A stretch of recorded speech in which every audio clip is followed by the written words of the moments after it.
Ok, ah, Aleluia. vamos gravar. E tem que botar para gravar, ó, para salvar isso. Shalom, shalom, glória a Deus, aleluia. Com todos os problemas, conseguimos, Jesus, chegar aí a um consenso.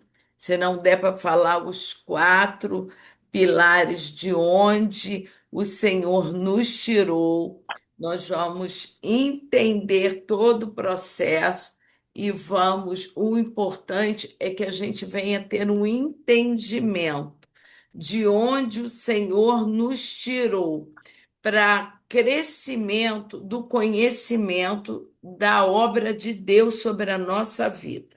Mas deixa eu orar primeiro. Glorioso Deus e eterno Pai. Colocamos diante de Ti, Pai, no dia de hoje, a nossa mente, primeiramente cativa, arrebatada na palma da Tua mão, repreendendo todo o dardo inflamado do maligno. Toma, Senhor, essa conexão, que haja um tempo, Pai, de crescimento, Pai, que haja, Senhor, um suporte, envia os Teus anjos, Senhor, coloca a Tua mão nessa rede, Pai, que não deixa que essa internet venha cair. Senhor, que não deixe que nenhum dardo do adversário venha, Senhor, interferir na nossa mente. Também não permita que venha interferir, Senhor, naquilo que vamos aprender no dia de hoje.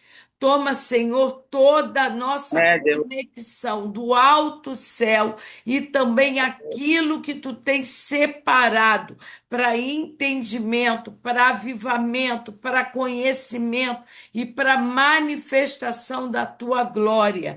Esse é um tempo Aleluia. de alinhamento, de aprendizado, Senhor, mas também Oh, da manifestação, Senhor, do teu sobrenatural sobre a nossa vida.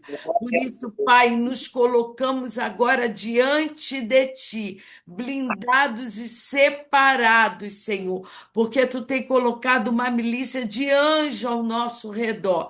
Senhor, oh, estamos aleluia, Deus. sendo ministrados pelos ministros, Pai, principalmente pelo Dalet, que abriu a porta do entendimento e da manifestação Oh, aleluia. da tua glória. É o que te pedimos e já te agradecemos no nome e no sangue de Jesus. Amém. Amém, Quero te aleluia. pedir agora que tu abra a tua Bíblia aí em Êxodo 12, 2. 12, 12. Pega aí teu papelzinho, a tua caneta, para você entender tudo que nós vamos estudar no dia de hoje. Quando nós estamos estudando sobre a atmosfera, dos quatro pilares das quatro culturas que o Senhor nos tirou. O Senhor nos tirou do Egito, da Babilônia, da Grécia e depois de Roma. Quando nós falamos que estamos fazendo a Techuvá, ou seja, voltando para o ensino, para o entendimento, o que foi formado a igreja primitiva. Quando nós falamos isso, nós temos que entender onde nós estávamos. E nós estávamos dentro de uma cultura de escravidão.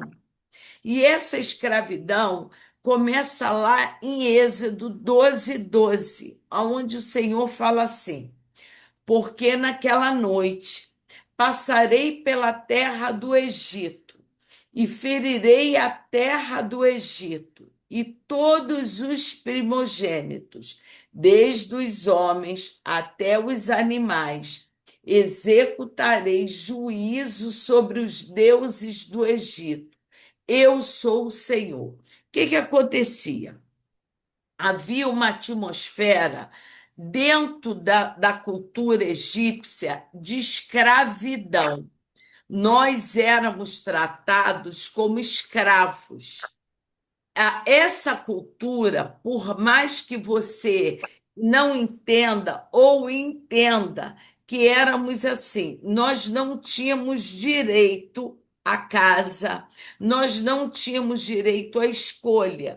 Nós éramos servos de Faraó, nós fomos levados a levantar pirâmides, nós éramos obrigados a servir os deuses do Egito, éramos obrigados a fazer tijolos, e quanto mais nós nos rebelávamos contra aquela cultura, aquele domínio faraônico, mais nós apanhávamos. Esse era o contexto da nossa vida, desde que nós saímos de uma desobediência. Deus nos formou em Adão e Eva. Porém, nós saímos da cultura de Adão. Fomos criados à imagem e semelhança de Deus. Assim, ele formou Adão e Eva. Adão foi formado à imagem e semelhança do Criador. Porém, Adão pecou. E quando Adão peca, nós agora fomos formados à imagem e semelhança de Adão, não mais à imagem e semelhança do Criador. Nós fomos formados à imagem e semelhança do homem, um homem corrompido que pecou contra o Criador. É essa nossa, no nosso DNA. O nosso DNA veio de um homem pecador. E agora nós crescemos, fomos gerados agora de uma cultura aonde nós crescemos sendo através de Abraão, viemos da genealogia de Isaac, depois de Isaac, ele tem agora 12 filhos, esses 12 filhos se levantam 12 tribos, e esse povo é levado ao Egito, aonde ele levanta através de um homem chamado Moisés, que é o segundo Jesus. Primeiro Jesus foi chamado Adão.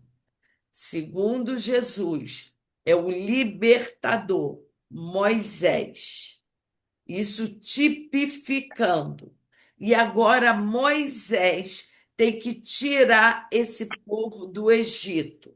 Egito esse que nós estamos agora sendo levados a um cativeiro, aonde nós somos escravos. Então, dentro dessa cultura do Egito, nós estamos sendo subjugados a um contexto faraônico, aonde você vai abrir agora a tua Bíblia em 1 Samuel 12, 6, do 6 ao 8. Vamos lá ler para você entender aquilo que estamos aprendendo no dia de hoje.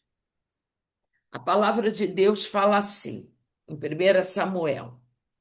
Então disse o Senhor ao povo: Testemunha é o Senhor, que escolheu a Moisés e Arão, e os tirou os vossos pais da terra do Egito. Agora, pois, ponde vós aqui, e pleitearei convosco perante o Senhor, relativamente a todos os seus atos de justiça, que fez a vós outros, a vossos pais, havendo entrado Jacó no Egito, e clamar os vossos pais ao Senhor. E o Senhor enviou Moisés e Arão, que os tiraram do Egito e os fizeram habitar neste lugar. Quando o Senhor fala dos atos de justiça, sublinha aí na tua Bíblia, são as medidas de arrependimento.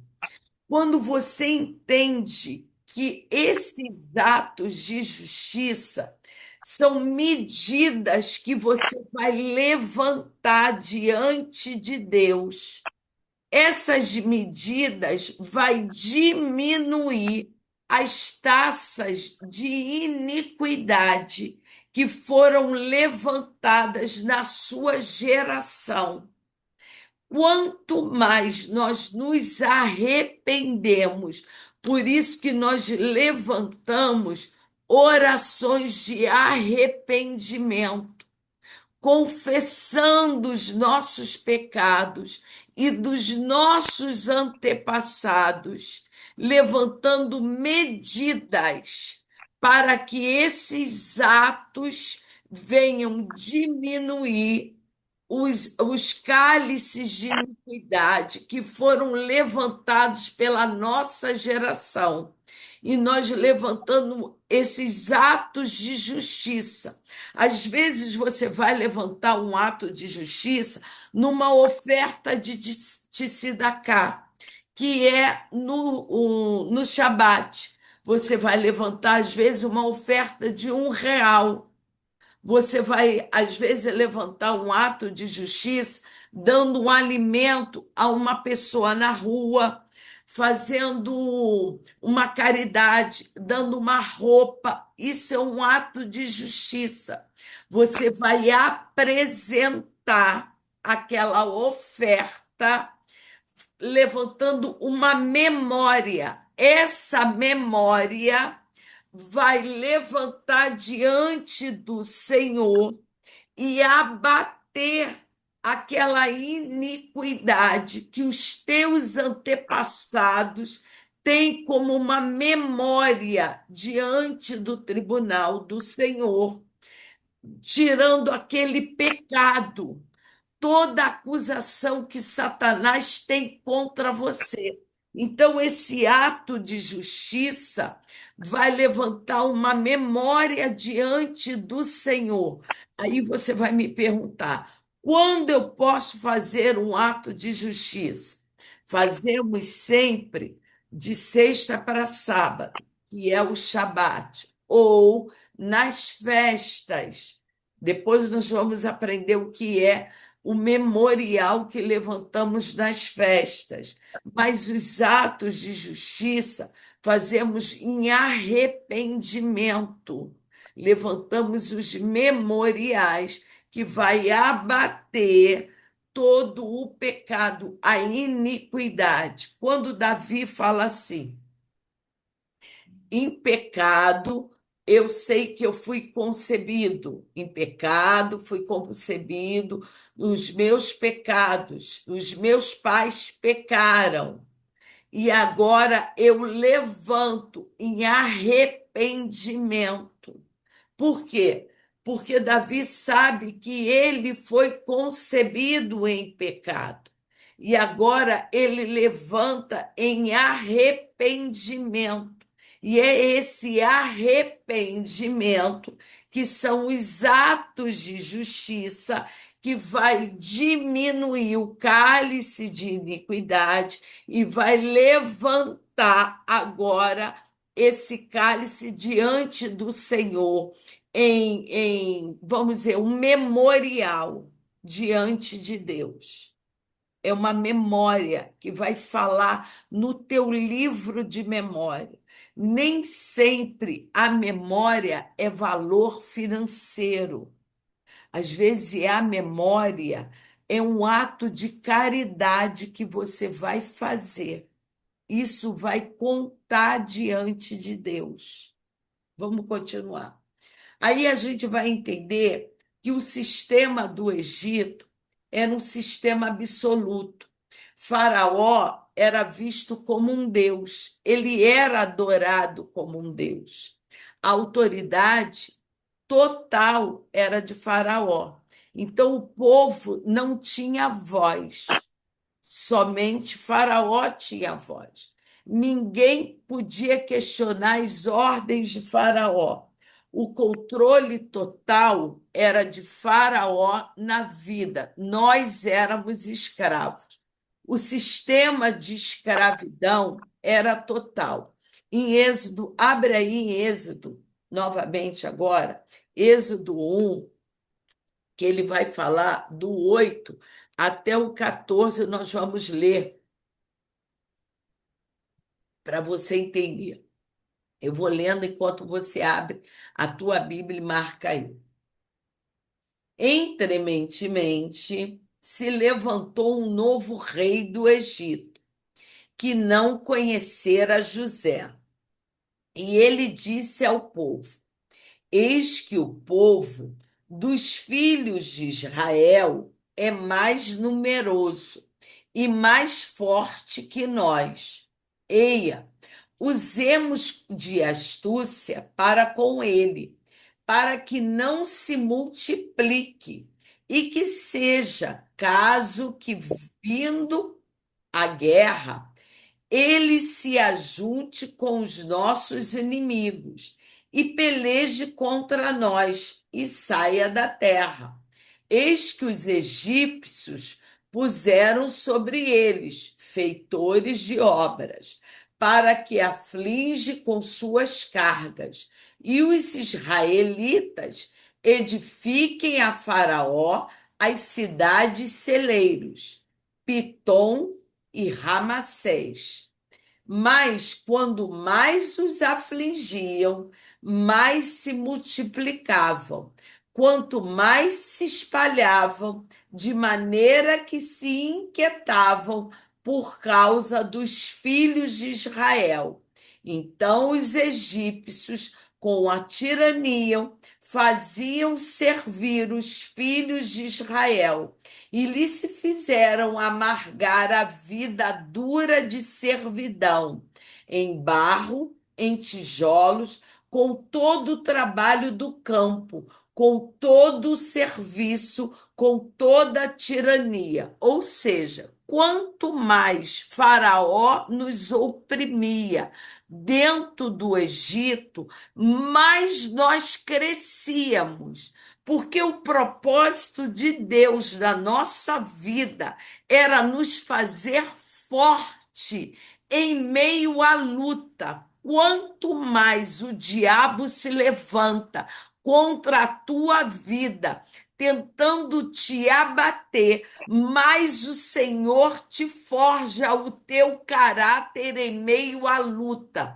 Quanto mais o diabo se levanta para tentar te oprimir, dizendo que você não vai conseguir chegar ao propósito que Deus determinou na tua vida, mais o Senhor te encoraja a lutar, a perseverar, a chegar ao propósito, porque essa provação não vai te abater, não vai te desanimar, porque o propósito de Deus é maior do que a aprovação a qual Satanás está tentando te abater em meio à luta.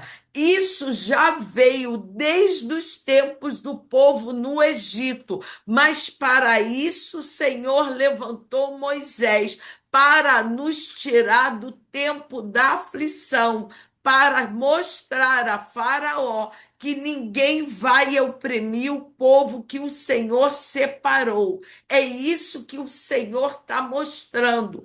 Eu levantei um remidor, que foi Moisés, mas lá no final o Senhor mostrou, mas hoje o remidor da tua vida se chama Jesus de Nazaré. Eu só estou mostrando a você que da mesma forma que eu tirei o meu povo da escravidão, eu vou tirar você. Eu só estou mostrando a você que eu já tirei o povo e você também vai sair. Por isso a ordem é: persevera, não se abate. Eu já tirei o povo, eu já mostrei que eu remi esse povo.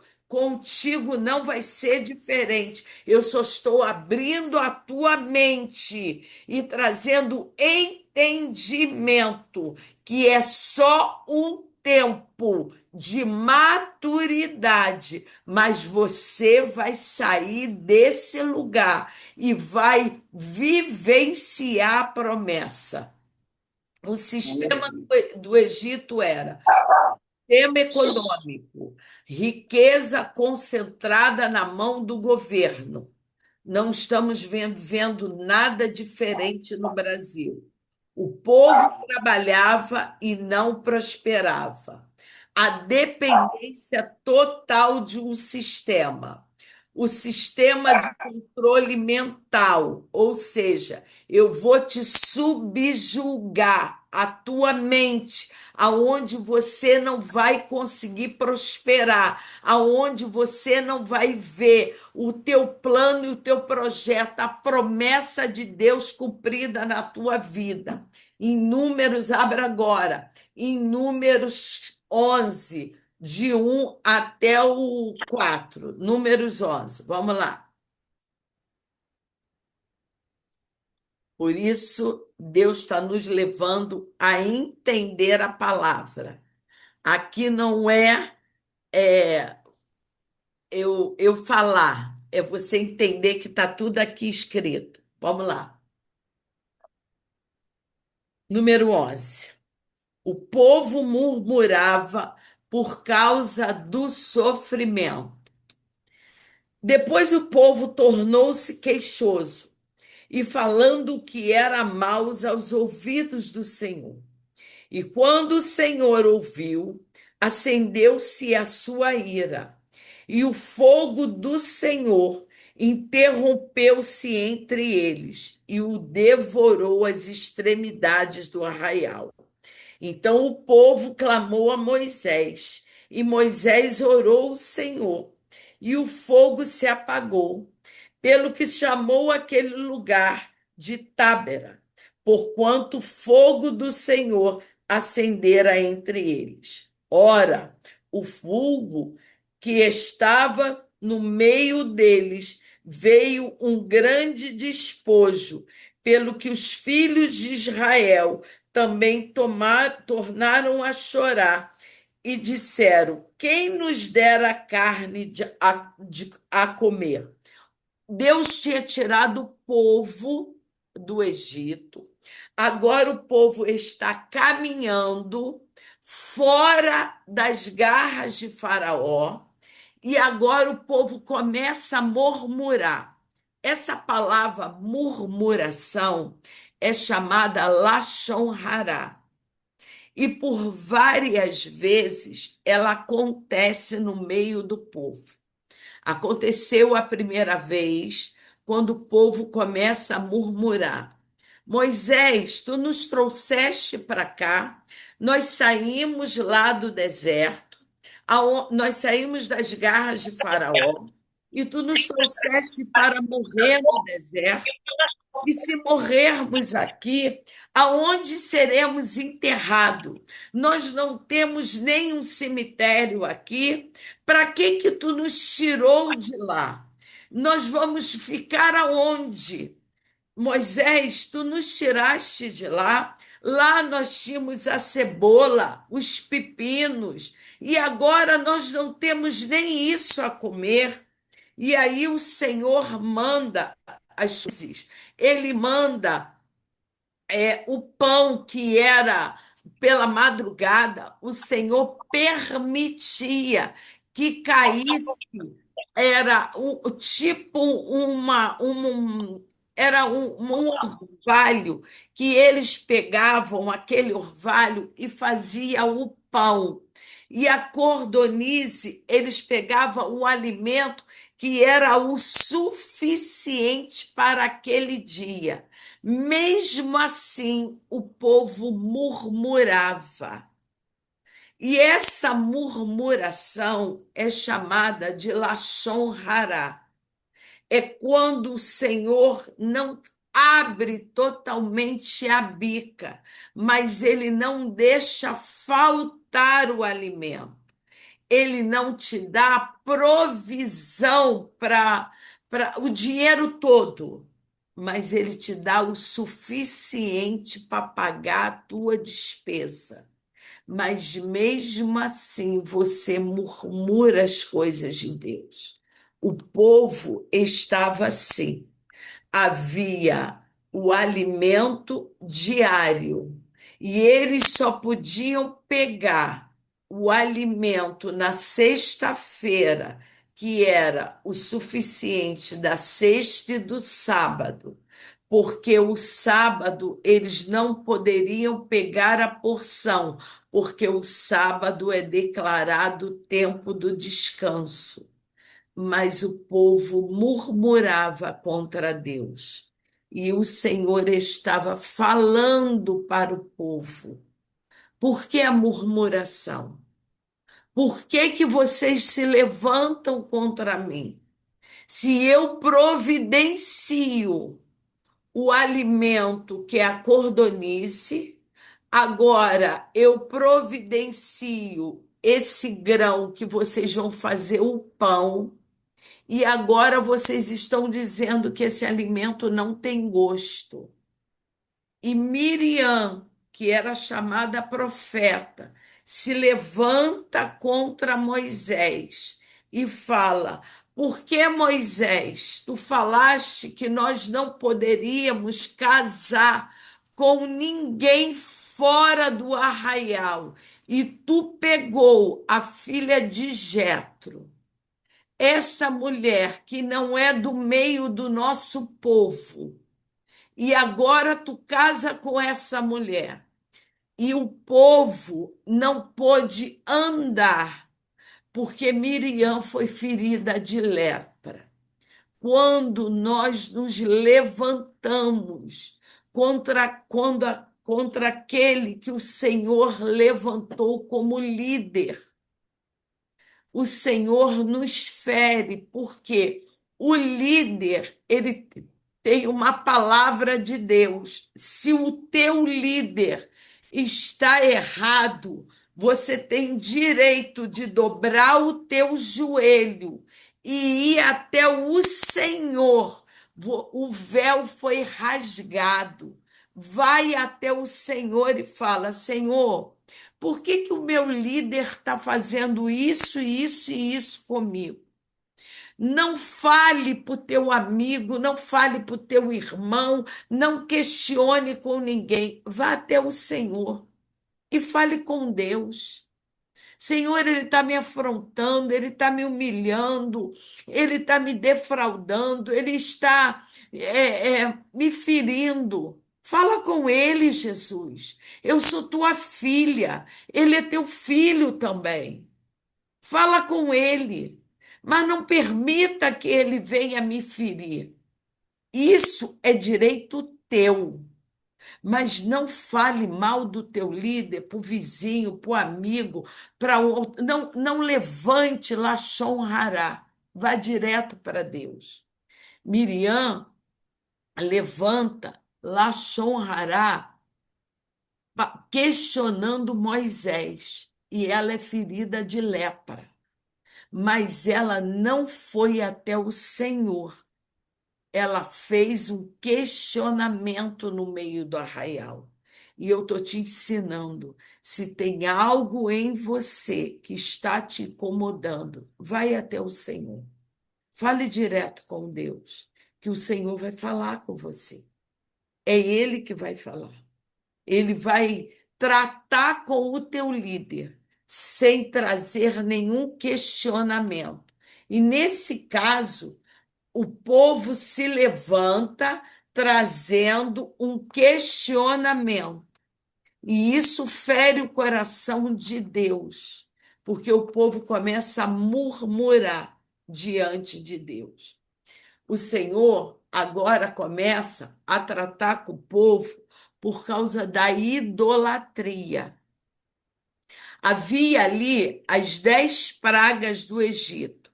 Essas 10 pragas foram os 10 ídolos do Egito, que o Senhor tira o povo da idolatria.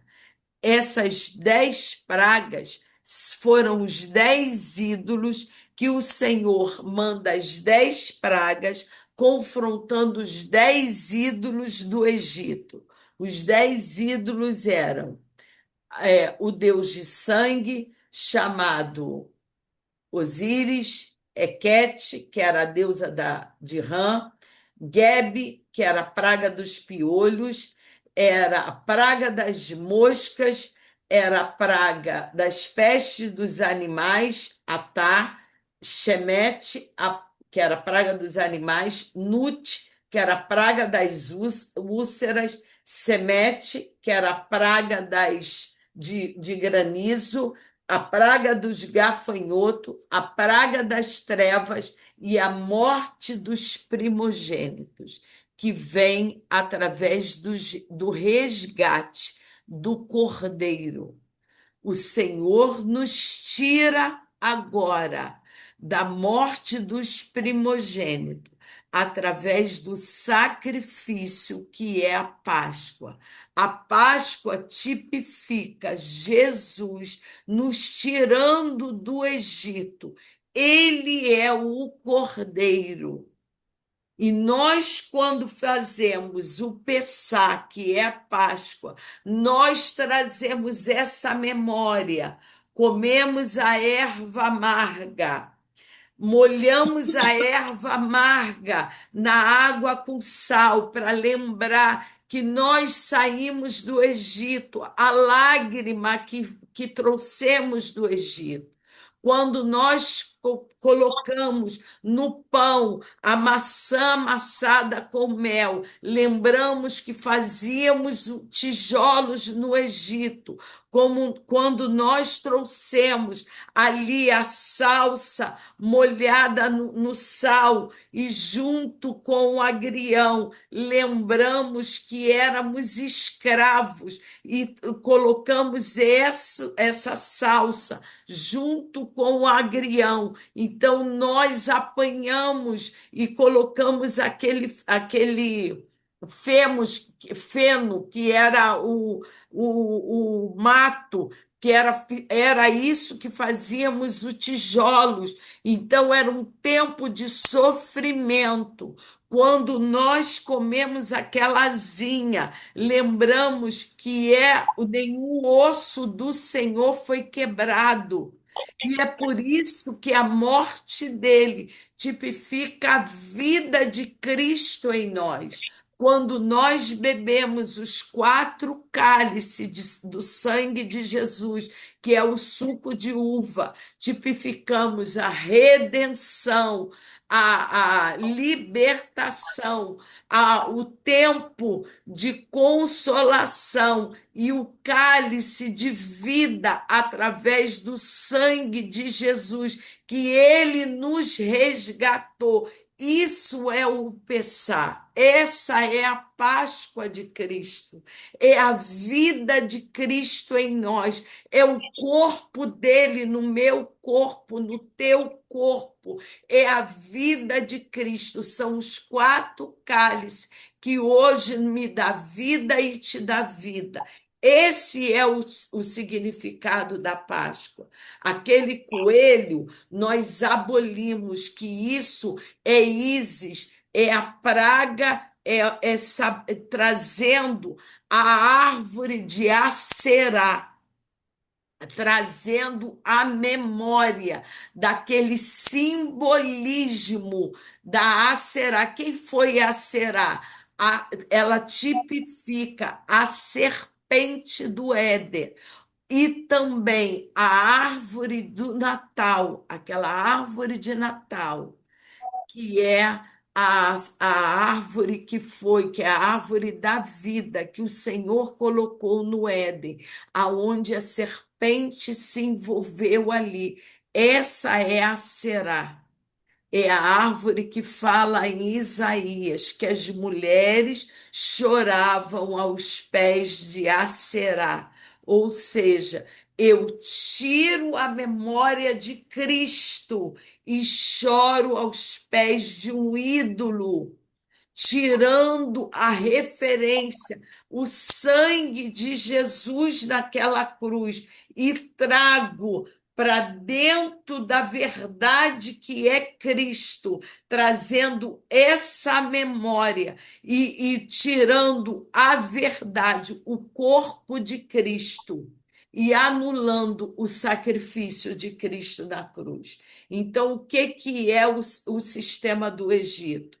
A ordem para matar os hebreus. Êxodo 1, 22. Vamos lá ler Êxodo 1, 22. Eu vou botar aqui, eu vou botar os quatro cálices, depois lá no grupo, o que é os quatro cálices da Páscoa, para você guardar a memória. Êxodo 1, 22.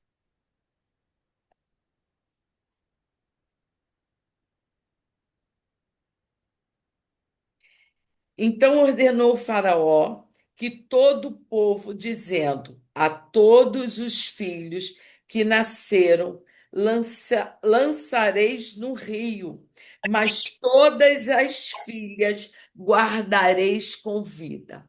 Quando o Senhor fala sobre esse sistema de opressão geracional, que os filhos eram lançados dentro do rio, o Senhor aí a tentativa de Faraó era para impedir o futuro. Por quê? O futuro. A palavra de Deus fala. E Abraão gerou Isaque. E Isaque gerou Jacó e Esaú. Quem gera é o homem. A mulher é fecunda, mas o homem gera e se mata todos os primogênitos. A tentativa de Faraó era impedir que houvesse a fecundação. No futuro não teria mais geração.